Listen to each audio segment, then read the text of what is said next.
Bienvenue, mercredi, c'était la journée internationale des droits des enfants, l'occasion pour nous de recevoir cette semaine le défenseur des droits en France, Dominique Baudis. Bonjour. Merci de votre invitation. Merci à vous. Alors, on se souvient de vous ici, évidemment, comme maire de Toulouse de 1983 à 2001. Vous avez également présidé la région durant 2 ans. Vous avez également été aux commandes du Conseil supérieur de l'audiovisuel. Alors, on va évidemment revenir ici rapidement, quelques instants, sur l'empreinte que vous avez laissée sur la région. Mais nous allons surtout parler également avec vous des dossiers sociétaux d'actualité sur lesquels vous êtes saisis. Lutte contre tous les types de discrimination, accès aux droits pour tous, et puis on abordera aussi le concept de laïcité. Mais tout d'abord, je me tourne vers vous, Laurent Dubois, bonjour. Bonjour Patrick. Comment peut-on décrire aujourd'hui la mission de ce défenseur des droits et comment est née cette fonction ? Vous avez aimé le médiateur République, Patrick. Vous allez adorer le défenseur des droits. Le médiateur République, création en 1973 par Valéry Giscard d'Estaing, avec déjà à sa tête une personnalité midi-pyrénéenne, l'Aveyronais Robert Fabre. Eh bien, le défenseur des droits, c'est un cran au-dessus, avec d'abord une reconnaissance constitutionnelle. C'est gravé dans le marbre de la Constitution. Par contre, les missions se ressemblent, avec notamment la nécessité de mener des médiations. Rappelons qu'en France, la dépense publique, c'est 57% du PIB, c'est-à-dire le poids des services publics. Et l'administration, elle n'est pas toujours très attentive aux administrés. Il faut parfois trouver un interlocuteur qui a du poids. Et donc, c'est un interlocuteur en plus qui est facile à saisir. Petit appel aux téléspectateurs. Français vivant en France, étrangers résidant en France ou Français résidant à l'étranger, on peut interroger le défenseur des droits. C'est aussi un levier puissant parce que ça évite de recourir à la justice, ça désengorge les tribunaux, ça évite les frais de justice. Donc, le défenseur des droits, c'est un progrès pour le droit et c'est tout simplement un progrès pour la défense des droits. Merci Laurent. Est-ce que vous avez des choses à rajouter par rapport à cette analyse? Non, ce que dit M. Dubois me semble tout à fait juste et pertinent, effectivement. À une différence près, ça a été créé au début des années 70, le médiateur de la République, à l'époque du président Pompidou. Et le premier médiateur était Antoine Pinet. Puis M. Paquet, puis Robert Fabre. Donc une institution ancienne. Et 3 autres institutions. Défense des enfants, déontologie de la sécurité, des métiers de la sécurité, police, gendarmerie, administration pénitentiaire, police municipale, société privée de surveillance, et enfin, lutte contre les discriminations. Alors, 4 institutions regroupées. Justement, est-ce que votre champ d'action n'est pas trop large, se demandent parfois certains? Il est très large, mais vous savez, derrière chaque dossier, il y a une personne et une difficulté.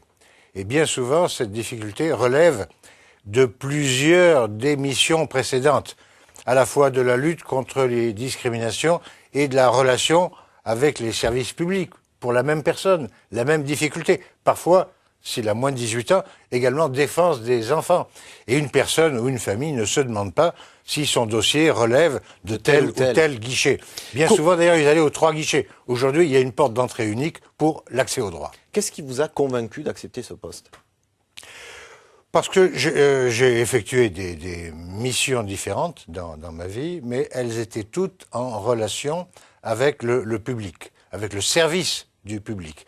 Et là, dans ce domaine, vraiment, c'est le service du public, rendu au public. Par ailleurs, c'est passionnant de façonner une institution nouvelle. Sur la sensibilité, sur vos motivations personnelles, on le sait, en 2003, vous avez vous-même été victime d'une calomnie. Vous avez dû défendre votre honneur, vos droits, dans une affaire qui, à l'époque, avait été liée au tueur en série Patrice Allègre.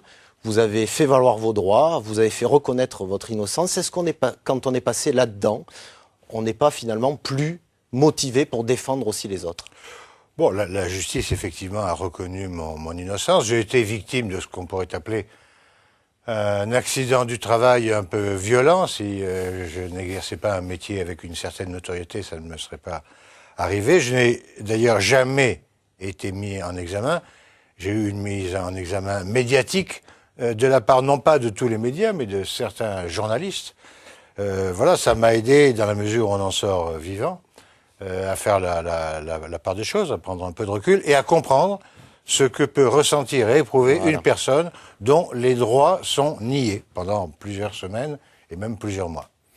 Alors, je l'ai dit en introduction, Dominique Baudis, on ne va pas parler politique en tant que tel, hein, vous avez un devoir de réserve en tant que défenseur des droits, mais comme la tradition le veut, dans nos émissions où on reçoit un personnage de la vie politique actuelle ou passée, nous allons voir ce que finalement il reste de vous ici sur Toulouse à travers la réaction des Toulousains, des interviews de vos anciens collaborateurs, de certains adversaires aussi. On regarde ce reportage signé Luc Truffert et Jean-Pierre Josse. Place du Capitole, novembre 2013. Dominique Baudis a quitté la mairie depuis 12 ans. Alors, les Toulousains ont-ils oublié ce nom? Dominique Baudis, est-ce que ça vous dit quelque chose? Non, pas du tout, désolé. Vous connaissez pas Dominique Baudis? On devrait désolé. Est-ce que vous saviez qui c'était? Oui, l'ancien maire de Toulouse, oui. C'était une charmante personne que j'aimais beaucoup et que je trouve qu'il a fait beaucoup pour sa ville, qu'il a fait Toulouse une belle ville. Dès le soir de son élection en mars 83, il présente sa façon de travailler. Une méthode fortement marquée par sa formation de journaliste. Quand on a sa carte de presse, quand on a exercé ce métier, c'est une façon d'aborder les problèmes, c'est-à-dire regarder les problèmes en face, écouter les opinions et les avis de chacun avant de prendre une décision. Et c'est justement dans cet esprit que je veux aborder les responsabilités municipales qui viennent de m'être confiées. Pendant 18 ans, tous les lundis matins à 8h30, réunion en petit comité avec ses principaux adjoints. Paul-Henri Cabrol se rappelle bien de ses petits déjeuners, là où tout se décidait. Il arrivait, donc, et en général, il sortait son porte-carte. Il y avait des post-it collés dessus. Des post-it ou des bouts de papier ou des cartes de visite. Et à ce moment-là, il disait, j'ai rencontré telle personne dans telle rue qui m'a signalé qu'il y avait un problème.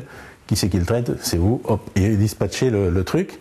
Et surtout, il vérifiait. C'est-à-dire que 8 jours après, on nous demandait, disant, où on en est de l'affaire? Est-ce que vous avez appelé madame machin ou monsieur, etc. Pierre Puel, adjoint à la culture de Baudis, a monté de gros projets comme le musée d'art contemporain ou le TNT. Ces équipements publics étaient la première priorité du maire. Le deuxième impératif qu'a eu le maire, et ça a été quand même la ligne forte de son mandat, c'est de dire cette ville doit avoir un déficit zéro.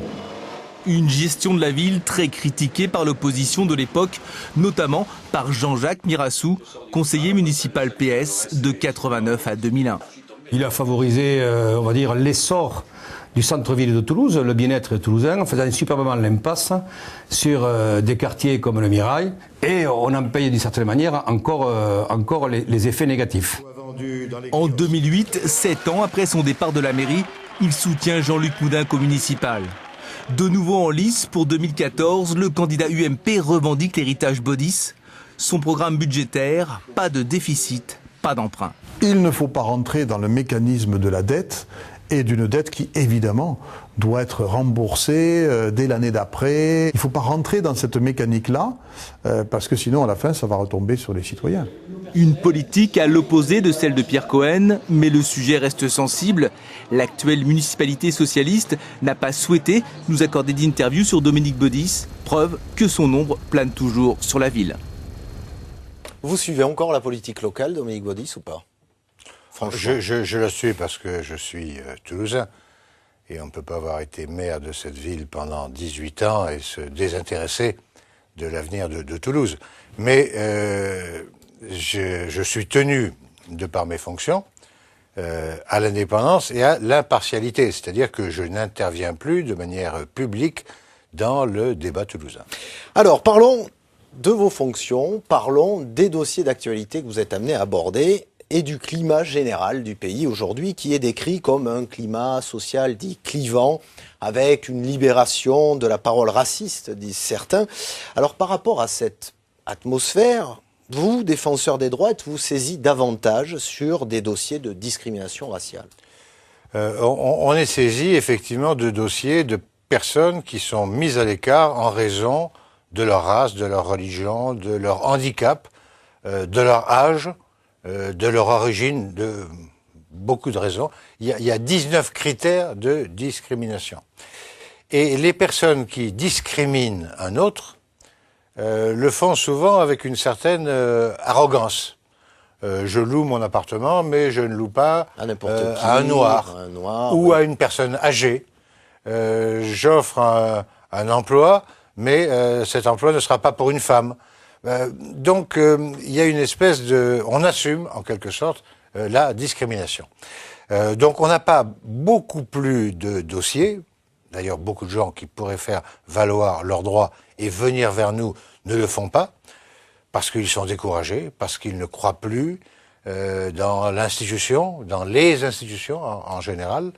Mais nous observons une tension beaucoup plus grande des personnes également qui se manifestent contre l'administration qui a commis une erreur. Nous avons une bonne administration, mais elle commet des erreurs, et qui l'exprime en des termes parfois très violents. Pour en revenir aux attaques racistes aujourd'hui, on va la voir dans le reportage qu'on a fait avec vous à Paris il y a quelques jours. Christiane Taubira était victime de multiples attaques ces temps-ci. Est-ce que vous notez, vous là, une dérive finalement qui s'instaure, y compris dans la classe politique ?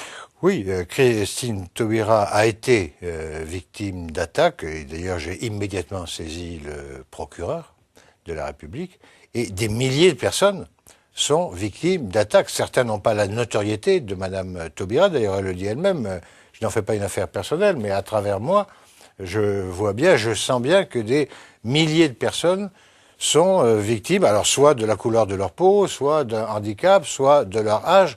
On supporte de moins en moins quelqu'un de différent. Parlons d'une autre affaire qui a fait grand bruit dans notre société. Vous l'avez dit, vous défendez aussi les enfants. C'est le cas Leonarda, une lycéenne d'origine kosovarde expulsée du territoire. Vous vous êtes auto-saisi sur ce dossier et vous avez ouvert une enquête. Ça fait partie aussi de vos fonctions, ça. Oui. Dans ce cas précis, quel est votre rôle dans l'affaire Leonarda, par exemple ? Environ 100 000 personnes chaque année se tournent vers nous, soit par courrier, soit par courriel, soit en allant voir, on en parlera tout à l'heure, peut-être l'un de nos délégués à travers tout le territoire. Et puis nous avons également la possibilité de nous auto-saisir, de nous saisir nous-mêmes. Ce sont des pouvoirs nouveaux du défenseur des droits que n'avait pas auparavant le médiateur de la République ou d'autres institutions. Nous pouvons nous-mêmes nous saisir d'un cas. Systématiquement, quand des enfants voient leurs droits non respectés, nous nous saisissons de cette affaire en dehors d'une demande de la famille ou de l'avocat. Donc, nous nous sommes saisis de ce problème, Leonarda, bien avant que ça ne devienne une polémique de caractère politique et que ça envahisse. Comment vous avez été saisi, par qui ? Tout simplement parce qu'on a entendu parler par nos délégués. Qui nous ont, en région, qui l'ont su fait remonter dans un département. Et avant que ça ne devienne une affaire nationale... Vous étiez déjà sur le dossier. Voilà, on avait ouvert une enquête. Et sur cette enquête, nous entendons la personne, le jeune, sa famille. Je vais recevoir bientôt mon homologue du Kosovo. Je verrai également les fonctionnaires. Et donc, il n'y a pas de communication de ma part ou de la part de l'institution tant que nous n'avons pas fini notre travail d'enquête. Après ce travail d'enquête, nous procéderons à une recommandation de caractère général. Alors Dominique Baudis nous l'a dit, Laurent, ils se sont saisis de ce dossier avant l'emballement médiatique, mais est-ce que parfois, finalement, le défenseur des droits ne peut pas faire figure de pompier pour éteindre un incendie, emballement médiatique ou sociétal ? Dieu est mort, les églises se vident, le curé n'a plus d'autorité morale. Les ministres et députés sont crucifiés tous les jours dans les journaux. La parole publique est décrédibilisée, démonétisée. L'instituteur, parfois, se fait chahuter. Il n'y a plus non plus de régulation. Donc il est indispensable dans notre République d'avoir une autorité indépendante qui puisse, sans employer le vocabulaire partisan politique, intervenir pour apaiser les choses. Georges Lautner est mort. Vous connaissez la réplique, Patrick, je vais l'exploser façon Pulse à travers la ville.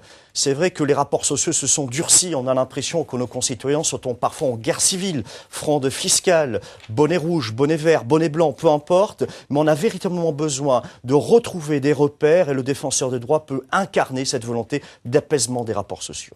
Merci Laurent. Alors concernant les Roms, vous avez accusé le gouvernement de ne pas respecter ses propres règles. Ça aussi, c'est votre rôle, c'est-à-dire rappeler, y compris le pouvoir public, à l'ordre. Qu'est-ce que vous avez voulu dénoncer précisément dans le cas des Roms ? Alors, bien souvent, le Premier ministre évoque une circulaire interministérielle qui date du mois d'août 2012.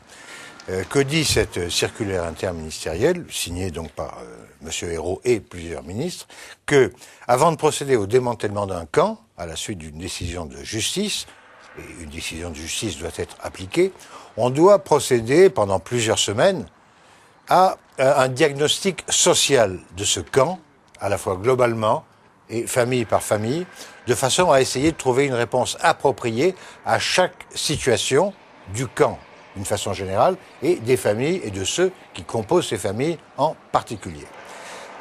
Lorsque cette circulaire est appliquée, nous constatons que les difficultés, dans une large mesure, s'apaisent. C'est lorsque cette circulaire n'est pas appliquée qu'on assiste à des explosions.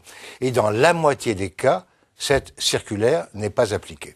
Donc au bout de 10 mois, et après un bilan, et 4000 interventions, j'ai écrit à M. Ayrault, et j'ai adressé un rapport d'une centaine de pages, où je lui ai dit, voilà les cas où votre circulaire n'a pas été appliquée, et voilà quelles en sont les conséquences. Première chose.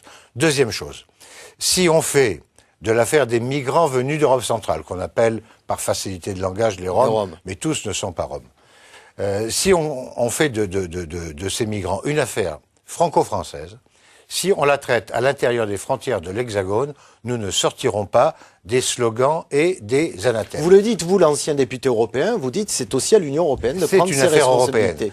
C'est une affaire qui n'existe pas en Afrique, en Asie ou sur le continent américain. Elle existe en Europe avec les pays de départ et les pays d'accueil.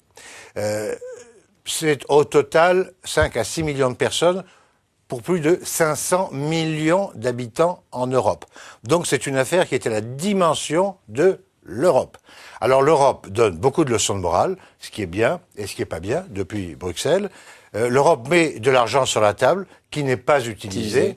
Donc ce que j'ai demandé à l'Europe, à M. Barroso et à la commissaire, Mme Reding, chargée de cette question, c'est de réunir celles et ceux qui, dans les 27, j'allais dire, 28 maintenant, pays de l'Union européenne, sont chargés de la lutte contre les discriminations, de façon à ce que nous puissions comparer nos agendas, nos objectifs, les moyens dont on dispose et s'accorder sur une politique visant à apporter une solution globale à un problème qui se pose à toute l'Europe. C'est un défi adressé non pas à un pays, mais à tout un continent.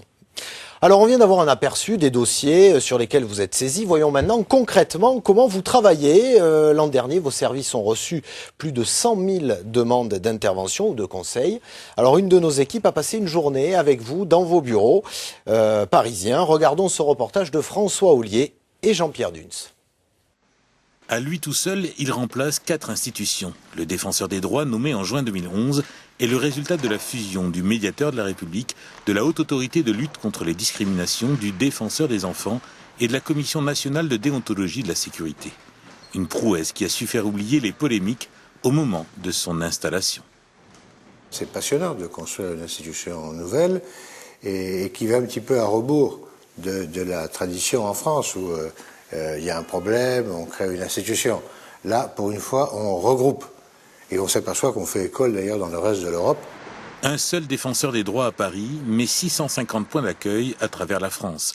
Les citoyens peuvent saisir directement ces délégués, téléphoner, écrire ou se connecter par Internet à ces services qui chaque année reçoivent plus de 100 000 demandes. Et ces réponses permettent souvent aux usagers de se sortir d'incroyables imbroglios administratifs. Le véritable pouvoir du défenseur des droits, c'est son influence, c'est la capacité à convaincre que les décisions qu'il prend sont justes, sont fondées en droit, précisément, et que tout repose sur une expertise qui soit absolument impartiale.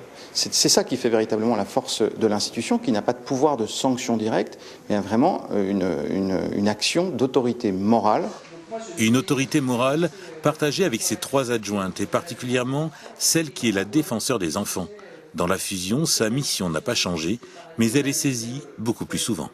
On a eu une augmentation de 20% la première année concernant les enfants, 15% la deuxième année, et on est encore sur cette tendance à plus de 15% cette année. Donc ça veut bien dire que nous sommes repérés comme institution.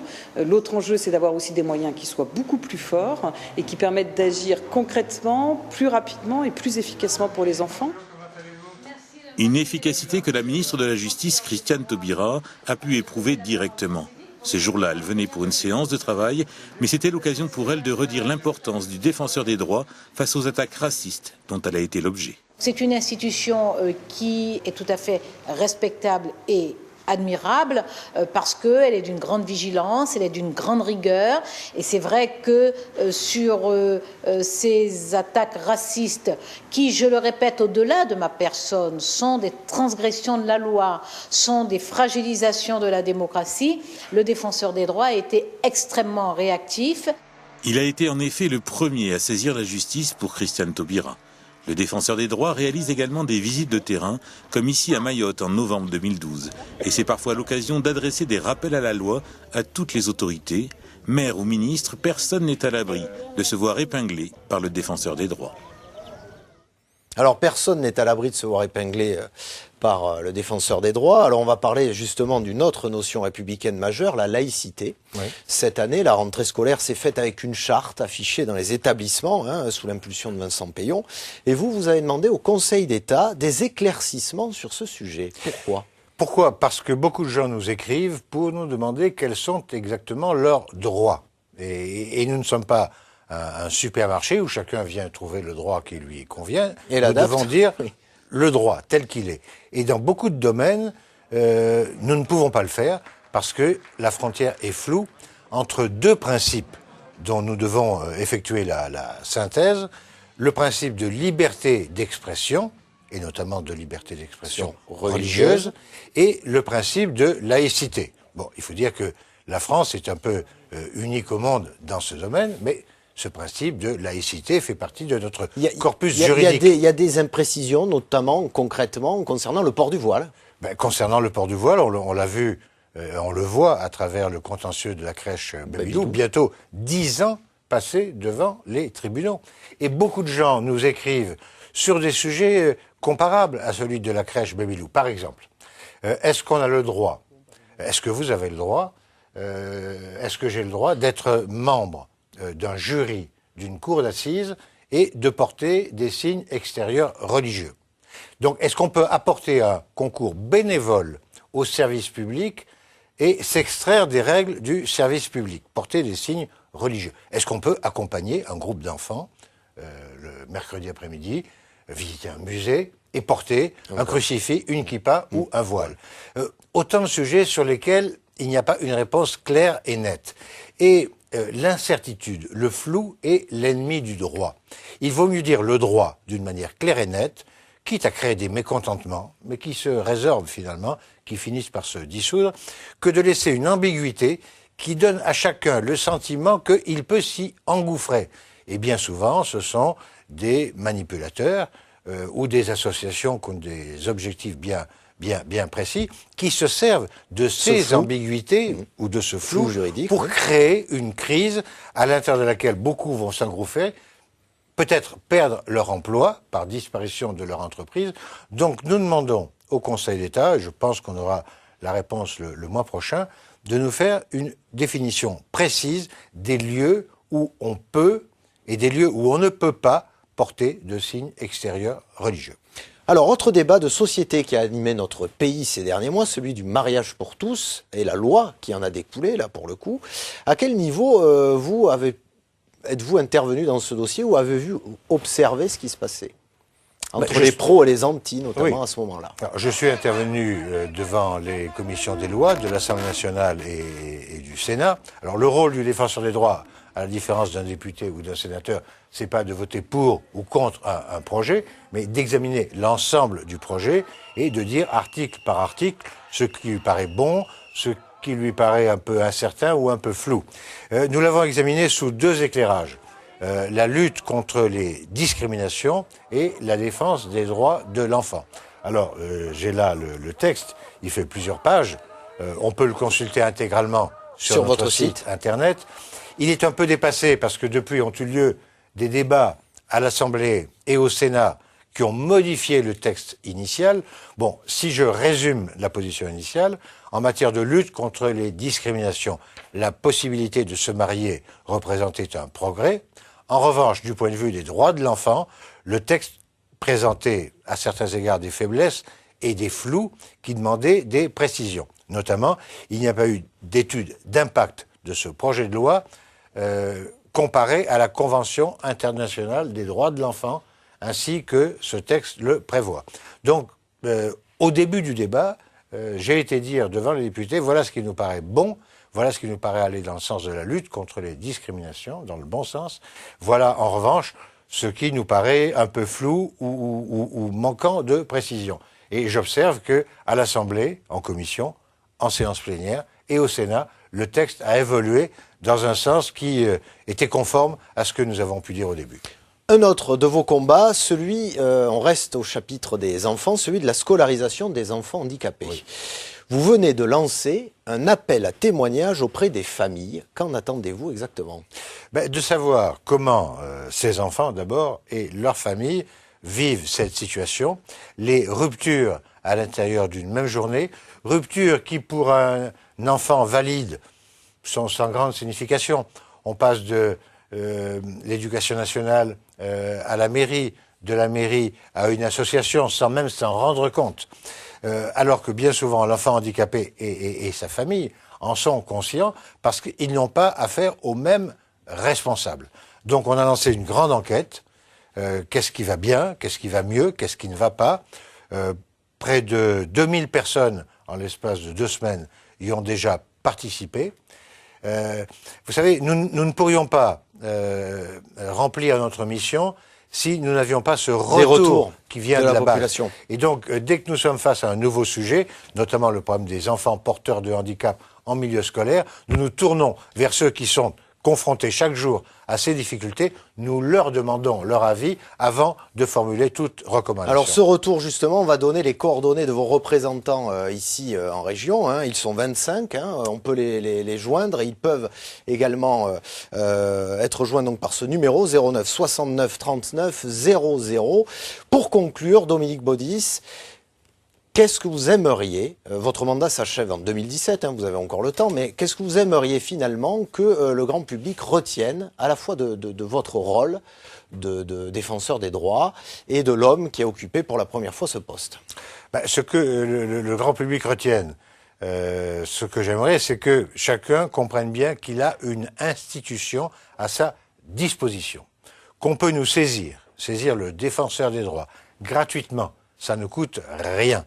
Et on peut le faire de la manière la plus informelle, par courrier ou par courriel, adressé rue Saint-Florentin à Paris, ou alors en allant voir l'un de nos 450 délégués qui sont présents à travers tout le territoire, métropole et outre-mer, et auxquels on peut parler. Bien souvent, les gens se plaignent d'une administration déshumanisée.